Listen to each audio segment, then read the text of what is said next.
Hello, I am Dr. Arti Kandolkar. I am a consultant psychologist and a counselor. So today we are here, as we discussed, we are going to talk about schizophrenia, spectrum and other psychotic disorders. In this, we are covering different topics like symptoms, then various types of schizophrenia and various forms, those we are covering.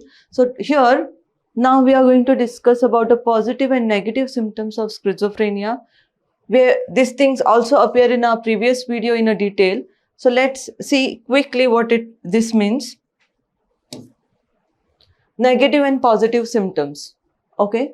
So positive symptoms are majorly two, that is hallucination and delusions. Okay. So apart from this, there are cognitive symptoms and mood symptoms.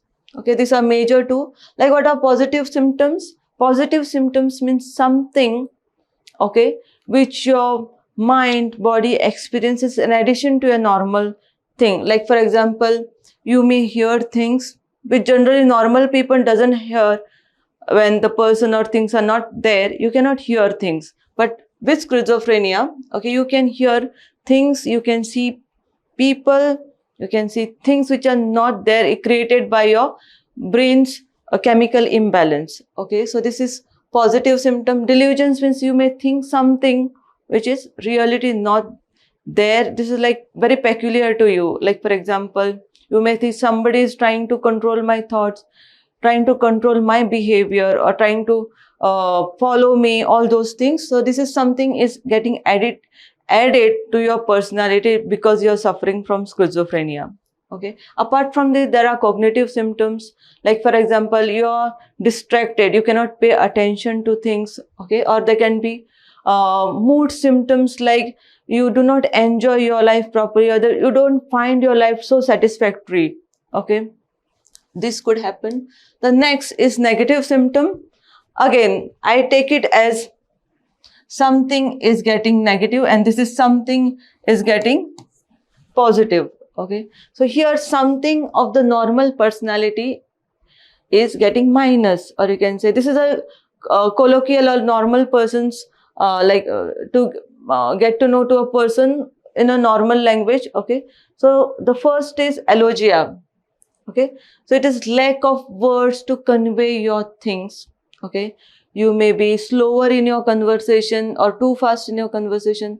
It's like lack of speech or lack of logic to speak. Next is affective blunting. Means the normal person have normal expressions. If something good, they laugh, they smile, or something is negative, they may get depressed, sad. Okay, but here affective blunting, anything happening around, okay, some positive event or negative event, you are like, your affect means emotions. There is no emotions for them. Okay, it's like you're blunt, or you can say as this thing, you're blunt, or there is no emotions. It's a sort of a flat effect. Okay, it's like there is no up and down. It's like something very static of emotions. Then anhedonia is lack of ability to enjoy your things. You like maybe something, you like playing certain games, you like doing particular like painting, drawing, and anything you do not like anymore. The fourth is evolution. This is like lack of motivation, or you can say lack of goal directed behavior. Goal directed behavior. So that is a lack, okay, lack of goal directed behavior is there. You do not know what you have to do. You cannot put things logically. Okay, you have to go somewhere. You cannot plan what will be your structure for the day. Okay, it's like you do it on the spur of the moment and you may miss information. Okay, so to get to know about more in detail, please see our previous video. The next is the same thing is explained. Anhedonia is decreased thought and speech productivity. Anhedonia is loss of ability to experience pleasure, and evolution is decreased initiation of goal-directed behavior. Okay. The next is nature of psychosis. Now, when we talk about schizophrenia, okay, we know it is a major psychotic disorder, And another major psychotic disorder is mood disorders. Okay. So why it is major psychotic? Because the symptoms are very severe. The two major are hallucinations and delusions. Okay. So what do you mean by psychosis? Let's understand the nature of psychosis. Okay. So people with psychosis lose touch with reality. Okay. They lose touch with reality, means they are no more in the reality, what is happening, or there is what you can say breach into the reality. Okay.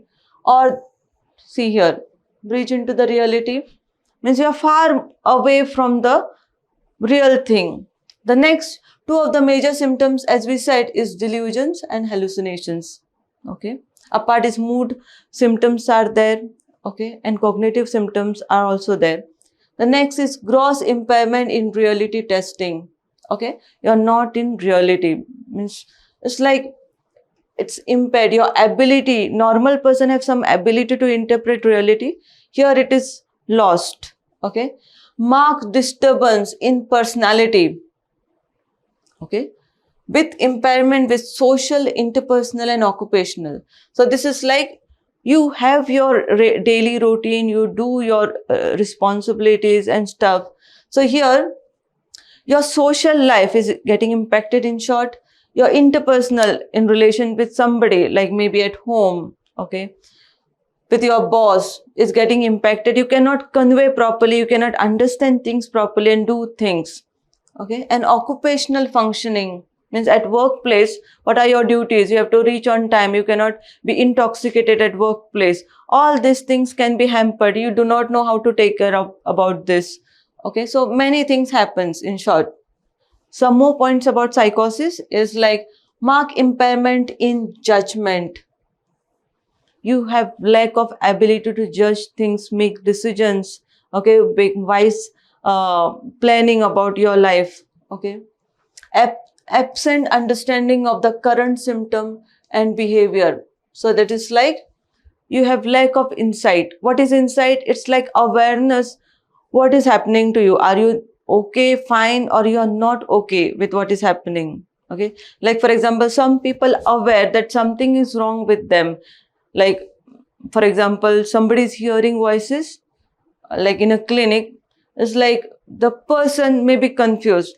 Okay, whether I'm hearing, suppose there is a alarm setup, or it is like in a for example, rehabilitation center, there are things like this is the lunch time, this is the break time, this is the play time. Information comes. The person who is suffering from psychosis, okay, and maybe auditory hallucination may not be able to identify whether it is coming from that speaker in the rehabilitation center or actually it is the voices in my head. Okay, so they have difficulties. So they have lack of insight. They are not even aware where it is. They may have to ask somebody, is it somebody talking in my brain or it is in the reality? Okay. The next, schizophrenia spectrum and mood disorder are major psychotic disorders. So these are the two major, wherein the major functions or almost overall functioning of the individual is affected. Okay, the person may not be, if it is not treated on time, these symptoms, okay, the person is lost to himself, to the society and overall, okay, to his family and things.